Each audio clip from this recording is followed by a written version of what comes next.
जब एक आदमी अपने देश में ही उपेक्षित था, अछूत था, लोग छूना तो दूर, नाम लेने से भी घृणा करते थे, जिन्हें स्कूल के अंदर घुसने नहीं दिया गया, उसकी जयंती आज 7 समंदर पार तक मनाई जा रही है। ये सिर्फ एक व्यक्ति की सालगिरह नहीं, ये है इंसानियत, समानता और संघर्ष की जीत का उत्सव। जानिए कैसे बाबा साहब भीमराव अंबेडकर की जयंती आज दुनिया के कोने कोने में एक रोशनी की तरह फैल रही है। आज हम बात करेंगे कि भारत के अलावा और वो कौन कौन से देश हैं जहां 14 अप्रैल को बाबा साहब की जयंती मनाई जाती है।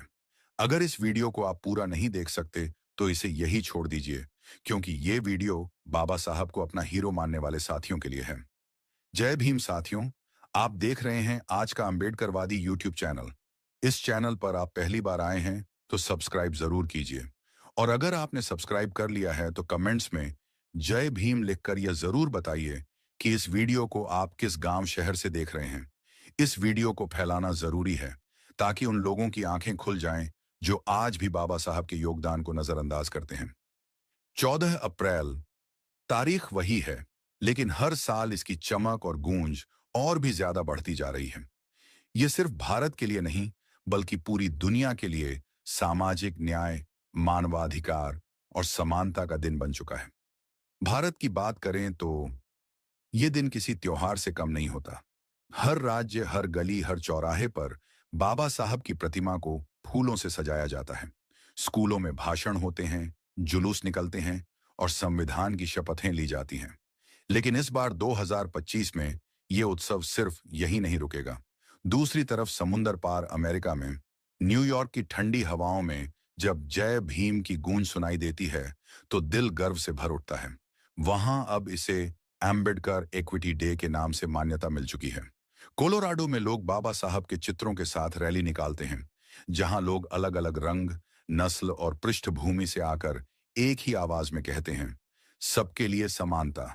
लंदन की टेम्स नदी किनारे, बर्मिंघम और लंदन के सभागारों में भारतीय मूल के लोग जमा होते हैं।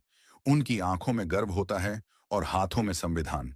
बच्चे भाषण देते हैं और बाबा साहब के विचारों पर चर्चा होती है।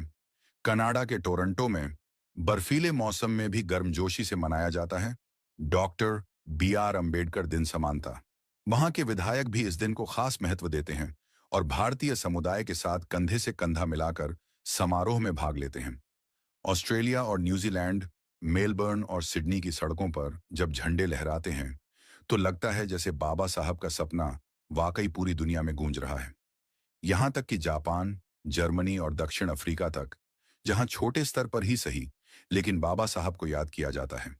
वहाँ के बौद्ध अनुयायी और सामाजिक कार्यकर्ता मिलकर उनका जीवन याद करते हैं और उनकी शिक्षा को आगे बढ़ाते हैं। 2019 में एक रिपोर्ट ने दावा किया था कि बाबा साहब की जयंती 192 देशों में मनाई गई थी। यह संख्या सुनने में बड़ी लग सकती है, लेकिन इससे यह साफ है कि बाबा साहब सिर्फ भारत के नहीं, बल्कि दुनिया के हैं। तो इस बार 2025 में भी जहां जहां इंसानियत है, जहां जहां समानता की पुकार है, वहां वहां बाबा साहब की जयंती मनाई जाएगी।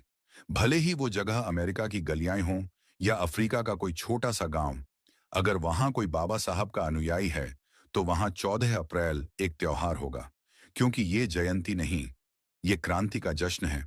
और याद रखिए, अगर आज आप खुलकर सांस ले पा रहे हैं, स्कूल में पढ़ पा रहे हैं, अपने हक की बात कर पा रहे हैं, तो वो इसलिए क्योंकि किसी ने कभी आपके लिए रातें जागकर संविधान लिखा था। किसी ने जाति, छुआछूत और भेदभाव की जंजीरें तोड़ने की कीमत अपने आंसुओं और खून से चुकाई थी। वो थे भीमराव अंबेडकर। अब बारी हमारी है। शिक्षा हमारी ढाल है, विचार हमारी तलवार, और मिशन हमारा है न्याय, समानता और आत्मसम्मान।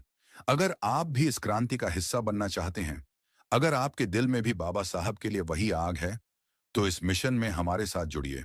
इस चैनल को सब्सक्राइब करें, वीडियो को शेयर करें और मिलकर आवाज बने उस भारत की जिसका सपना बाबा साहब ने देखा था।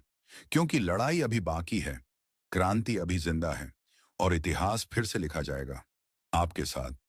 जय भीम, जय भारत।